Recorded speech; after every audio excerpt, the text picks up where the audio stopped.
Welcome to Kannan வீட்டு சமையல். இன்றைக்கி நம்ம பீர்க்கங்காய் சாம்பார் எப்படி செய்கிறதுன்னு வாங்க பார்க்கலாம். அதுக்கு நான் ஒரு 4 பீர்க்கங்காய் எடுத்துக்கிறேன். இப்போ இதை நல்லா கழுவி எடுத்துக்கிறலாம் பீர்க்கங்காவை. அதுக்கப்புறம் குக்கரில் ரேஷன் துவரம்பருப்பு 1 டம்ளர் எடுத்திருக்கேன். ஒரே ஒரு பச்சை மிளகா, 2 பூண்டு, இது எல்லாத்தையும் சேர்த்து ஒரு 2-3 டைம் நல்லா கழுவி எடுத்துக்கிறலாம். இப்போ இதை குக்கரில் வச்சு ஒரு செம்பு தண்ணி ஊற்றிக்கலாம். தண்ணி ஊற்றிட்டு குக்கரில் வச்சு வேக வச்சு எடுத்துக்கலாம். கூடவே மஞ்சத்தூளும் கொஞ்சம் சேர்த்துக்கோங்க. இந்த பருப்பு நல்லா குழைய விட்டு எடுத்துக்கிறணும், அப்போ தான் நல்லாயிருக்கும்.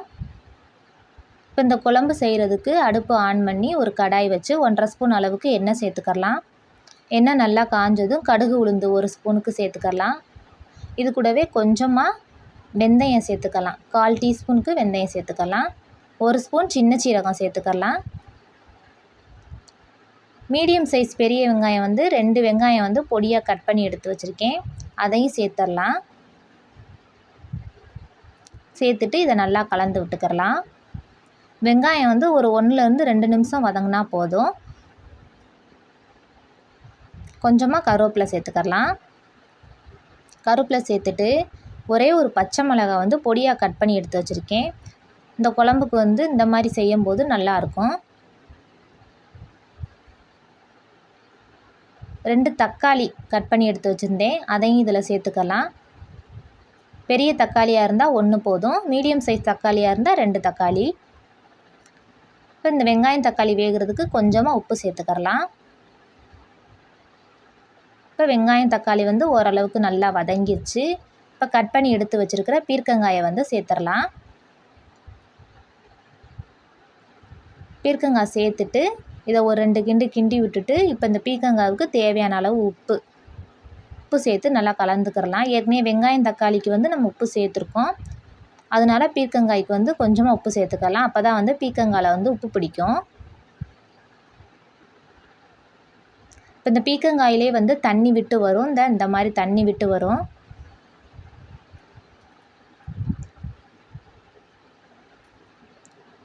இப்போ பீர்க்கங்காய் சேர்த்து இப்போ 2-3 நிமிஷத்துக்கிட்ட வெந்திருக்கு. ஓரளவுக்கு வெந்துருச்சு.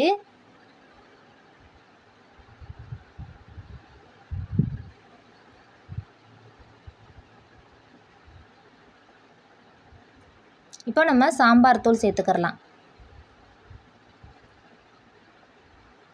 சாம்பார் தூள் நான் 1 ஸ்பூன் சேர்த்துருக்கேன். காரத்துக்கு ஏற்ற மாதிரி நீங்கள் சேர்த்துக்கோங்க. சாம்பார் தூள் சேர்த்துட்டு இதை நல்லா கலந்து விட்டுக்கிறலாம். நல்லா காயிலெலாம் நல்லா மிக்ஸ் ஆகிற மாதிரி. கொஞ்சமாக பெருங்காயத்தூளும் சேர்த்துக்கலாம்.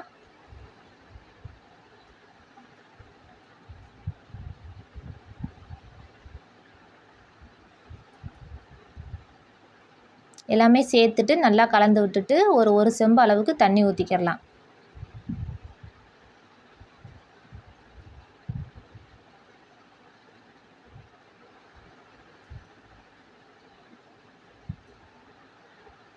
தண்ணி ஊற்றிட்டு இப்போ ஒரு 4 நிமிஷத்துக்கிட்ட நல்லா கொதிச்சு வந்துருச்சு. கொஞ்சமாக புளித்தண்ணி கரைச்சி சின்ன நெல்லிக்காய் அளவில் புளி ஊற போட்டு கரைச்சி எடுத்து வச்சுருந்தேன், அதையும் சேர்த்துக்கலாம். கொஞ்சமாக புளி ஊற்றினா போதும், ரொம்ப வேண்டாம். சின்ன நெல்லிக்காய் சைஸ் அளவு, அந்தளவுக்கு புளி. இப்போ புளித்தண்ணி சேர்த்தாச்சு.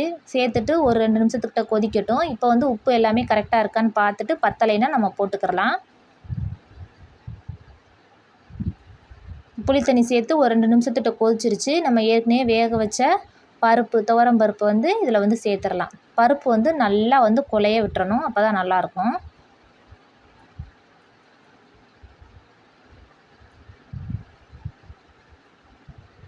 பருப்பு சேர்த்துட்டு நல்லா கரண்டியை வச்சு நல்லா கலந்து விட்டுக்கோங்க. இல்லாட்டா அடியில் பிடிச்சிரும் பருப்பு.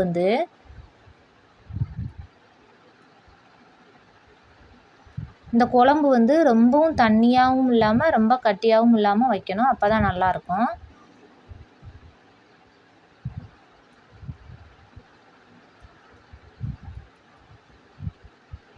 இப்போ பருப்பு சேர்த்து இப்போ நல்லா கொதிச்சு வந்துருச்சு. இப்போ கொஞ்சமாக ஒரு 2 சில்லு மட்டும் எடுத்து தேங்காய் எடுத்து அதில் வந்து பால் எடுத்து வச்சுருக்கேன். அதையும் வந்து இதில் சேர்த்துடலாம். இந்த குழம்புக்கு வந்து இந்த தேங்காய் பால் சேர்க்குறதுனா ரொம்ப சூப்பராக இருக்கும் குழம்பு. நீங்கள் சேர்க்குறதுனா சேர்க்கலாம், இல்லை பிடிக்கலை அப்படின்னா ஸ்கிப் பண்ணிக்கிடலாம். ஆனால் தேங்காய் பால் சேர்த்து செஞ்சால் அந்த குழம்பு வந்து ரொம்ப நல்லாயிருக்கும். அவ்வளோதான், குழம்பு வந்துருச்சு. லாஸ்ட்டாக வந்து கருவேப்பிலை கொத்தமல்லி இலை வந்து போட்டு அடுப்பை வந்து ஆஃப் பண்ணிடலாம். இப்போ இதை வந்து ஒரு பாத்திரத்தில் மாற்றிக்கலாம். இந்த குழம்பு வந்து கன்சிஸ்டன்சி வந்து இப்படி தான் இருக்கணும். ரொம்ப தண்ணியாகவும் இருக்கக்கூடாது, ரொம்ப கட்டியாகவும் இருக்கக்கூடாது. நீங்கள் எப்படி பீர்க்கங்காய் சாம்பார் வந்து செய்வீங்கன்னு கமெண்ட் பண்ணுங்கள். நான் வந்து இந்த ஸ்டைலில் தான் வந்து செய்வேன். ரொம்ப நல்லாயிருக்கும். சாப்பாட்டு, இட்லி, தோசை எல்லாத்துக்குமே ஊற்றி சாப்பிட்றதுக்கு ரொம்ப நல்லாயிருக்கும். ரொம்ப நல்லதும் கூட. இந்த வீடியோ பிடிச்சிருந்துச்சுன்னா லைக் பண்ணுங்கள். தேங்க்யூ.